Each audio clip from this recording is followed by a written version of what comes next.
All right.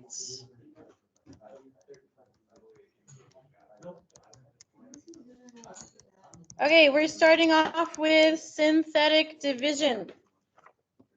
This hopefully is reviewed. You've all seen it before. Synthetic division is when we have a polynomial of degree 3 or greater, and we are testing for possible roots. Okay, so we want to be able to factor as many roots as we have. Typically, you're going to have the same number of roots as you have degrees or less. So in example 1, and I'm going to zoom in here, polynomial function of x is 2x cubed minus 5x squared minus 4x plus 3. Let's say I have this polynomial.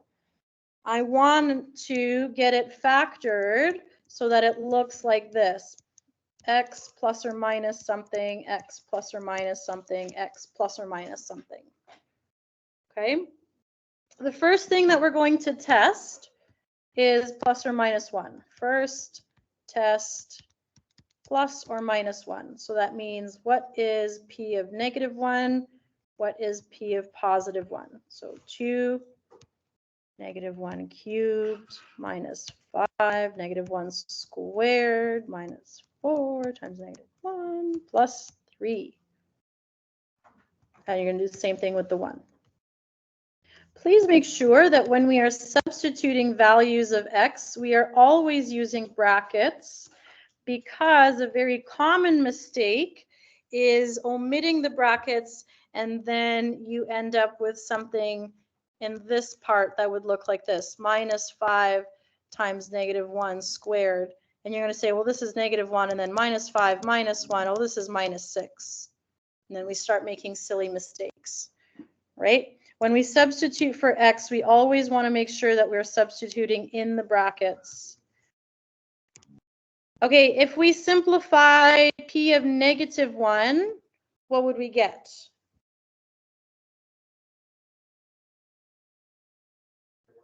Zero. And if we substitute p of positive 1, we get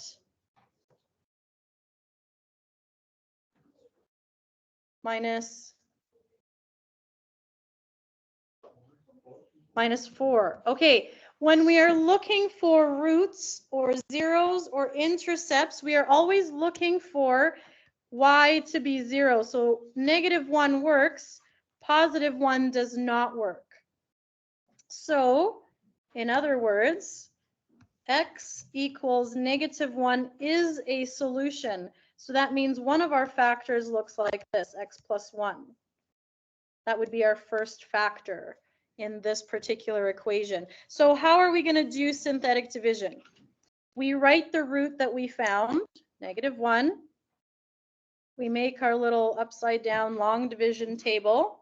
And we're going to write down just the coefficients of our polynomial.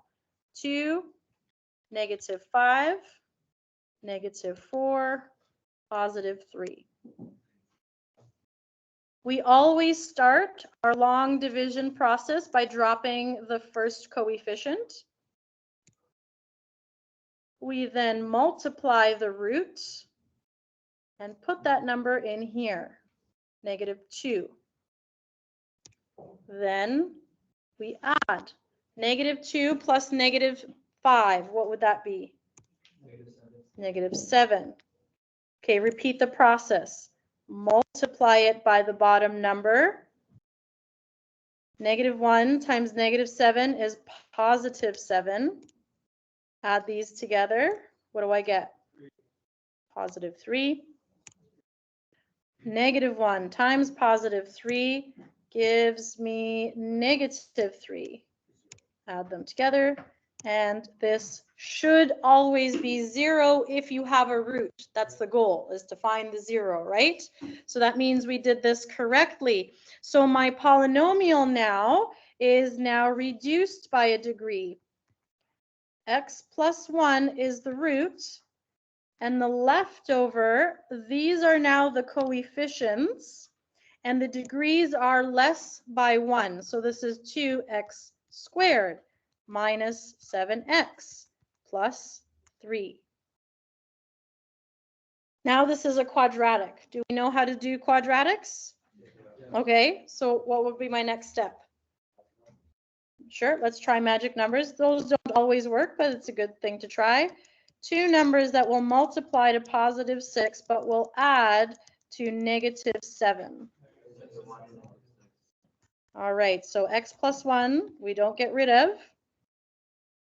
2x squared minus x minus 6x. Oops, nope. What am I doing? Minus 6 minus 1. Thank you. Minus x minus 6x plus 3. Thank you. Okay, x plus 1 on the outside. We're going to do factor by grouping. So these two together, gives me a 2x, x minus 1, minus 2, 6x. Oops, no. Oh, what did I do wrong here? What factor am I pulling out? 3, thank you. Negative 3. 2x. Ooh, yes, good catch. I can only pull out an x from this one, so I should have left the 2 in there. Thank you very much. All right, so our 3 factors is x plus 1, 2x minus 1, and then here's our leftover third one, x minus 3. Done. Do we remember this? Yes. Do we need another example? No. Okay, perfect.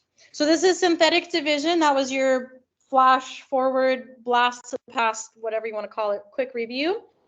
The next thing I want to remind you of, again, depending on how you write, I'm writing large so you can see it. If you write small, you should have room. If you don't have room, just slide another piece of paper into your notebook. I'm going to keep going down here, and I'll just keep using extra space if I need to. The next thing I want to remind you of is exponents with fractions. Fractions. So this is example 2. So let's say I have a polynomial, just an expression that looks like this, x to the 2/3 plus 4x to the 1/2 minus 6x to the negative 1/2.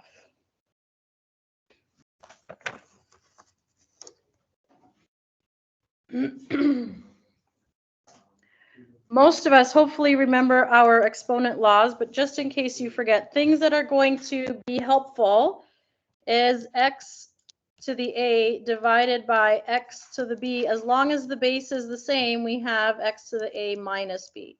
We remember this? Or no? Yeah. Yes. Okay, so what we want to do is we want to pull out a common factor that will eliminate the fraction in the exponent. So essentially, I want to pull out a number such that when I take it all out, I'm going to be left with only whole numbers in here. So I want it to be like x to the a, x to the b, x to the c, no fractions. So when I factor, that means I'm dividing. When I'm dividing exponents, that means I'm minusing them. So can you think of a fraction that I could minus from all of these so that I would end up with a whole number in the top? Oh, sorry, I meant this to be 3/2, not 2/3.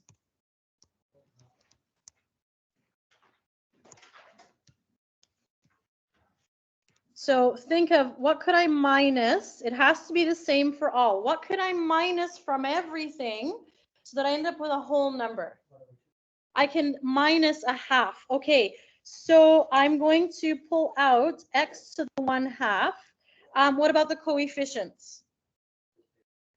I can pull out a 2. Okay, so this means I have x to the power of 3/2 minus 1/2 plus 2x, yes. 1/2 minus 1/2 minus 3. Negative 1/2 minus 1/2.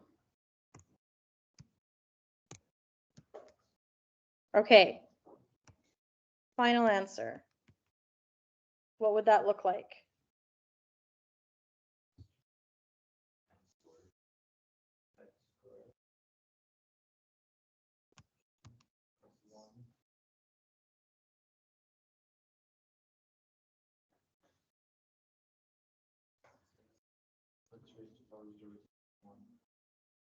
It would just be 1.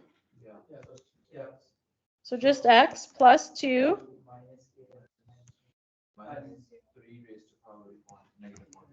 Sorry, I missed an x there. 3.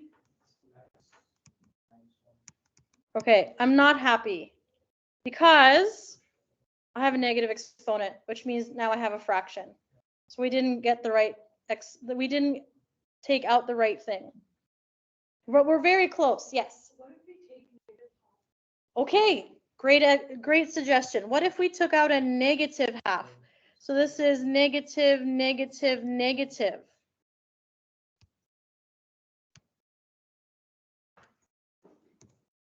If we have a minus, that means we are adding a half. So if I add a half, what would then be my exponents? X squared plus 2x minus 3. Oh, okay. Now we have a polynomial I know how to factor. Can you do that?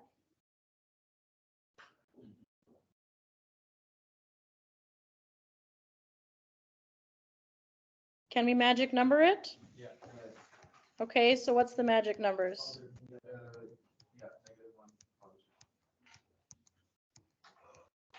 Okay, I want us to simplify this a little bit more.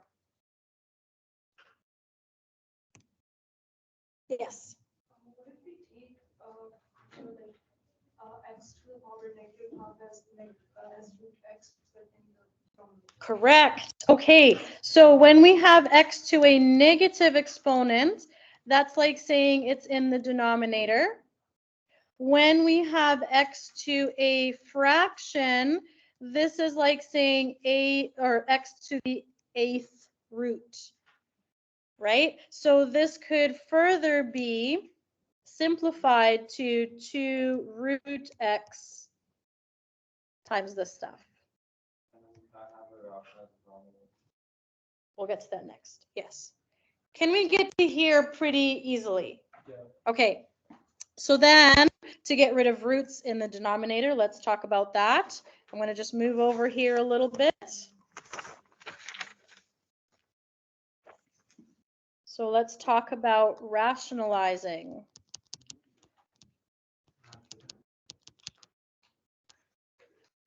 The numerator or denominator, either way is fine.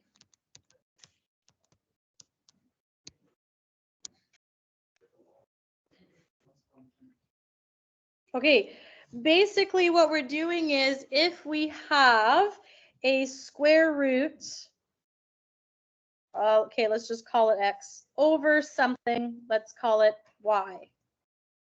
We have a root in our denominator, and we want to rationalize the numerator, because that's where the square root is.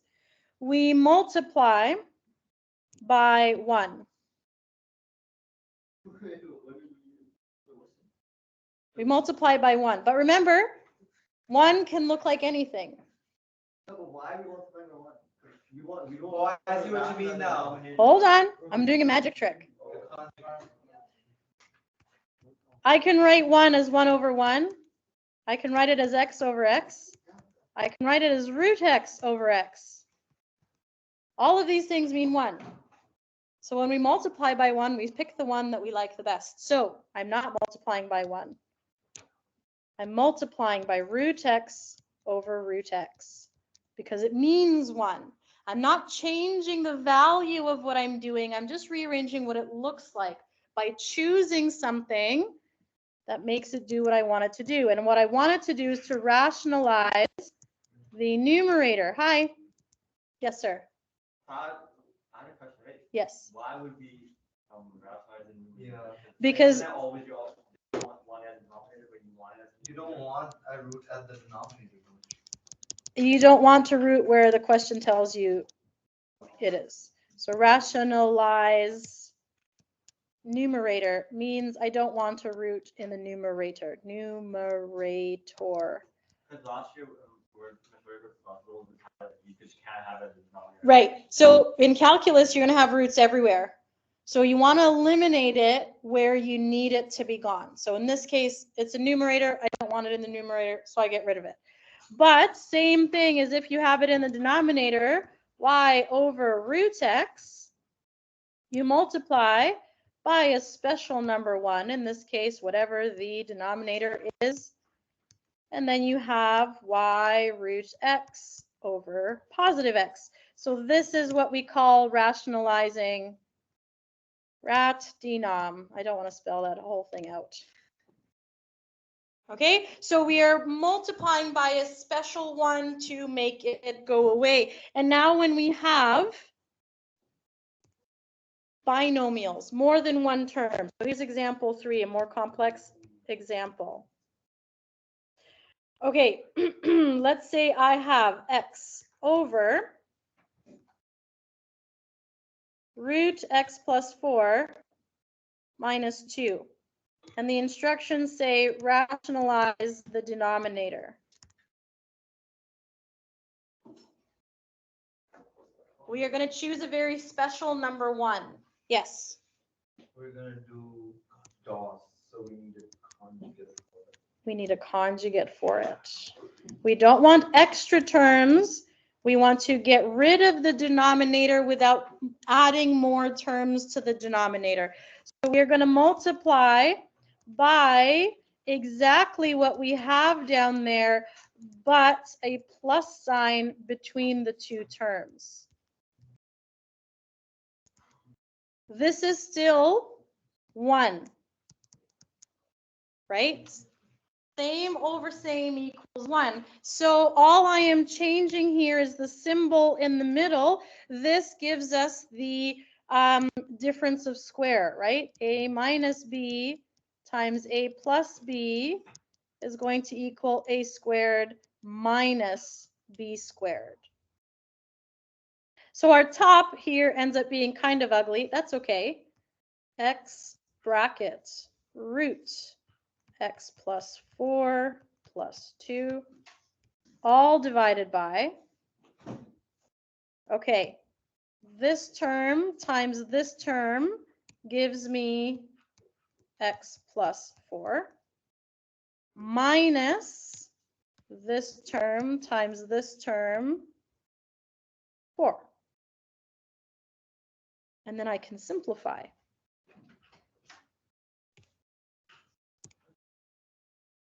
X bracket root x plus 4 plus 2. And the denominator, what am I left with? Just x, which cancels out. So this is what I'm left with. A nice, cute little equation out of our ugly fraction. Do we need more review on this, or are we comfortable? Okay, so your first task in the next 10 minutes in your workbook, the front page is factoring basics. We've done this to death yesterday. The second page is rationalizing and using the fraction and the synthetic division. So synthetic division, I believe, actually starts here. synthetic division. And then the rationalizing and fractions are here. You don't have to do all of them in a row, but can you at least try one of each category, starting with section 3 on that page?